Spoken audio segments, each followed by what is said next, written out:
Ең арзан эконом класстың машинасы Кобальт. Кобальттың өзі 8 миллион теңге болып тұр. 8 миллионға кредитке алып, оны қалада, пробкада, таксовкаға өміріңізді кетіргенше, міне достар қараңыздар.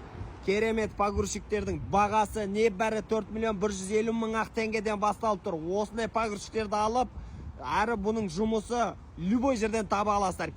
Қаласаңыз стройкаға саласыз, қаласаңыз малдың астын тазалауға, қаласаңыз ауыл арасындағы чабашкалардың барлығы қират табатын керемет малтабар погрузчиктердің бағасы да өте тиімді. Небәрі ең арзаны 4 миллион 150 мың теңге болып тұр достар. Жалпы біздің мекен жайымыз мынау Алматы қаласы, Алматы-Бишкек тас жолы. Мынандай телебишка бар, тура анау Бакатқа жетпестен, соған қарама-қарсы беттеміз достар. Мынандай 2 этажды үйді арендтер алып келе бересіздер достар. Бағасы да өте тиімді. Келіңіздер, толық ақпарат видеоның астындағы WhatsApp номерге жазсаңыздар да болады, немесе профильде да бар.